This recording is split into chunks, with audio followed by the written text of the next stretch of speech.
everybody, my name is Kara. I'm here today to talk to you about assessment terms, especially ones involving literacy in the modern day classroom.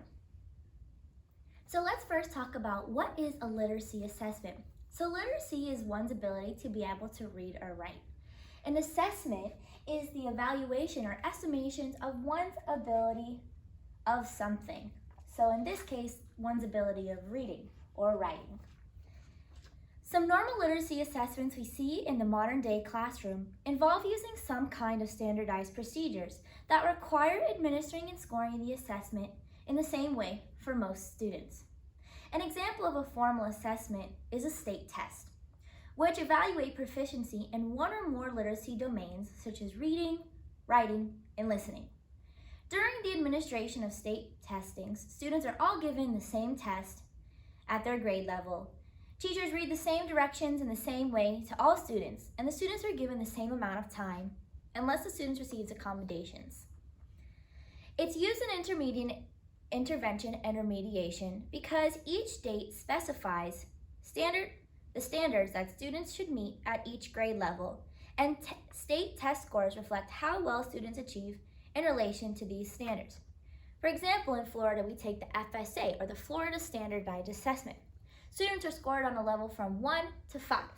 If a student scores a 2, it means that it would typically reflect that the student is not yet meeting the standards of the grade.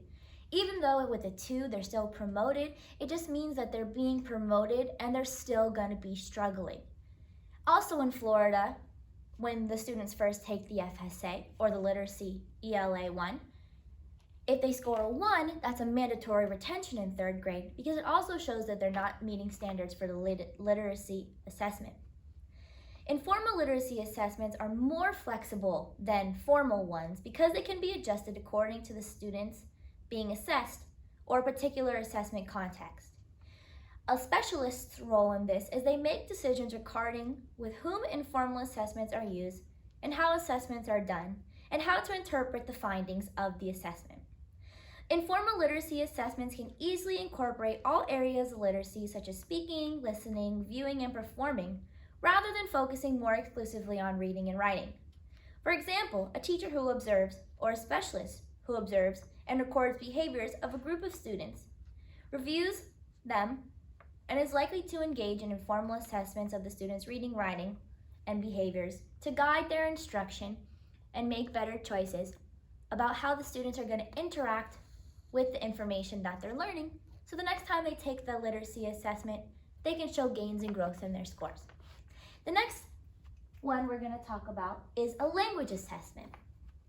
So language is different than literacy. A language assessment begins even before we begin school, whereas reading or literacy assessments, students who haven't begun school yet aren't developmentally ready to be reading or writing, but they are developmentally ready to be using language. So a language assessment begins even before young children reach school. All these assessments occur in the child's natural environment. There are no scores given to the child.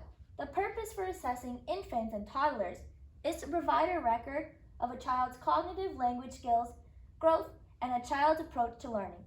They're used to monitor the child's development.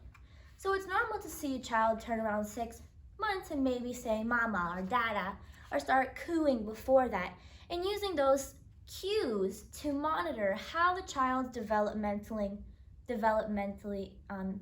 appropriately. So when they get to school, language assessments that are given to them can be used.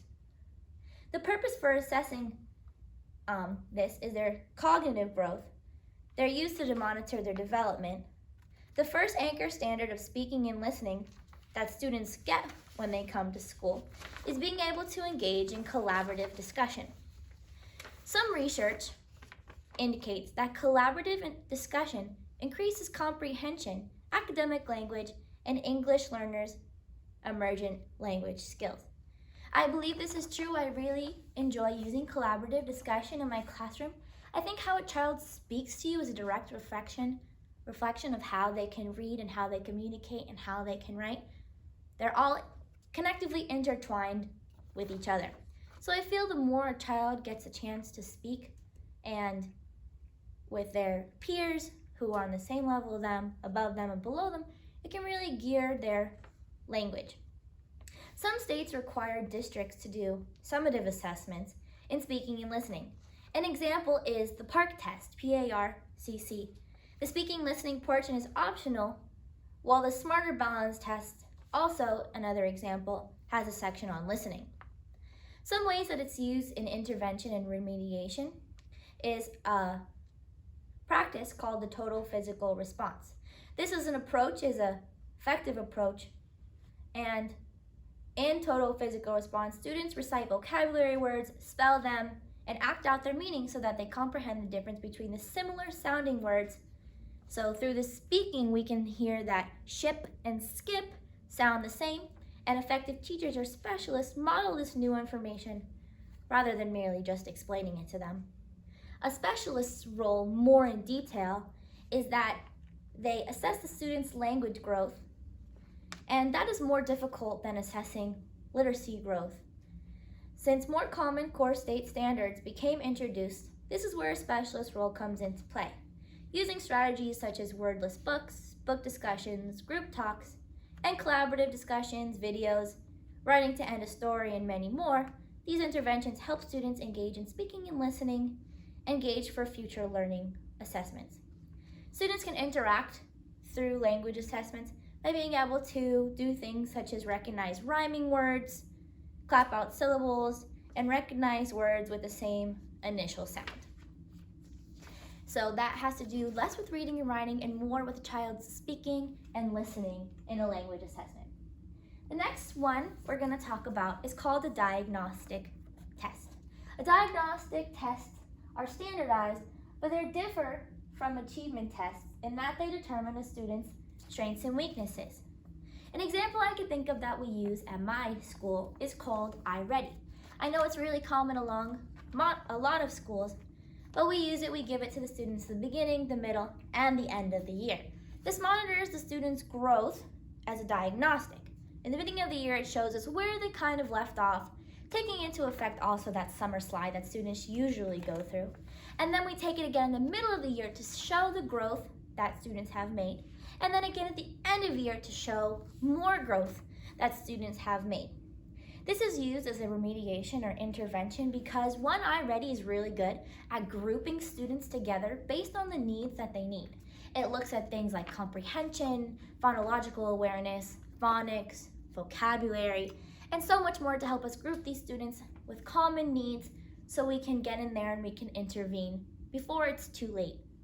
Also, we use iReady as an intervention because it is an online program. When we have our small group rotations during ELA, students spend approximately 15 minutes on it, and the diagnostic that they took pinpoints their weaknesses, and then the iReady lessons pinpoint them more and give them lessons to teach those standards and things that they need that we might not get to anymore in an upper grade classroom.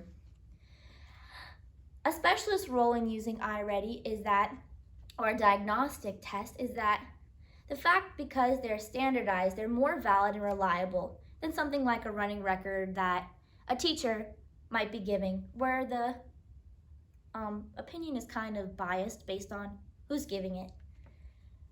They identify students' reading levels. So like on iReady, I'm a second grade teacher. I see students who are testing kindergarten, first grade, second grade, some even the end of second grade, even though we're only in the middle of second grade. And most are norm tests and can compare a student with other similar characteristics, and they identify student weaknesses. And this is really used when we're making our groups and we're pulling those lessons on things that we realize that students need. The specialist can also use this data to inquire students' weaknesses and guide instruction around it. Students interact with this because the diagnosis test can be given in groups or individuals, and all group tests can be administered. iReady is given via computer, and the data is instant to the teacher, which I actually really like because as soon as all the students finish taking it, I can use that data for my groups, pull lessons that I need to, assign lessons that I need to, and really use it to help with hopefully remediation and not leading to intervention. So speaking of that, the next thing we're going to talk about is remediation. Remediation means to teach again the content that a student's previously failed to learn. So an example of this is I'm teaching whole group. I can tell through like ongoing questioning and informal assessing which students are understanding the standard and which students are not. The ones I can tell are not quite getting it, I pull them for small group and reteach it in a different way or differentiated way, so hopefully that they can understand it more. When a teacher recognizes misconceptions or errors in understanding, they want to quickly redirect students through explicit remediation of that concept. This is done early on and for the benefits of all learners during core instruction in hope of preventing any students from requiring more targeted, intensive interventions. Remediation is often guided by a form of informal assessment in order to recognize the students' understandings. An example of using remediation is to differentiate the way we taught it before during small group. I like to really gamify my teaching with remediation because sometimes students don't just get it. I know teachers don't want to just stand in front of a room and lecture. That's not the style that students learn with anymore. So gamifying my learning and giving different chances to interact with the content we're using really helps remediate and kind of get to each student at their own levels and bring them up to where they need to be. So that's really how it's used for remediation. And the specialists can use this because it helps us target those below level students who are kind of, my school calls them the Fab Five, which means that they're kind of right on the edge of where they need to be. So if we can remediate them early, hopefully by the end of the year we have with us, we can bring them up to where they want to be. And if remediation doesn't work, that brings us to intervention. And intervention is often identified as a formal process for helping students who are struggling, where research-based instructional approaches are implemented around very specific skills, deficits, and where progress is regularly tracked, such as through RTI or MTSS. An example of how I use intervention in my classroom is through our running record books. We get the students' level, and they're broken up into similarity groups of their capability level. I don't teach all of those groups. We actually send them off to other second grade teachers, like the A's will go to one teacher, the B's will go to another, the C's will go to another. Some of them will go to the reading specialist. I personally have the J group, which is probably one of the higher groups, but still not meeting academic needs. An example of what I use during that time is called Reading A to Z, RAZ for short.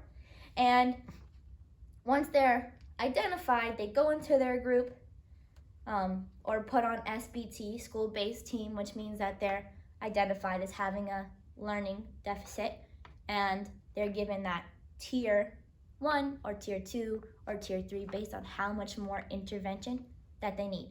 So with Reading A to Z, I can print books based on what I know my group's interests are. Like I know my group right now is really interested in animals. So I like printing animal books because this helps keep them engaged when it kind of seems repetitive to be teaching the same thing over and over again.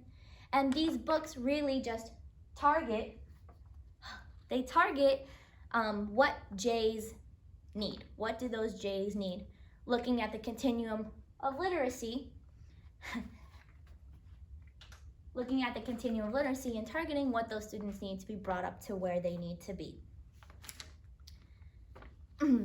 A specialist role to do this, teachers must know how to assess literacy problems, match interventions to particular problems, teach students to use reading strategies effectively and reflect on the effectiveness of their own pedagogical practices. RTI is a framework to identify students with diverse needs and for providing instructional services with a multi-tiered system of support. Students interact with this because they're being pulled out to other classrooms. They kind of have a different environment than just staying in their classroom all day.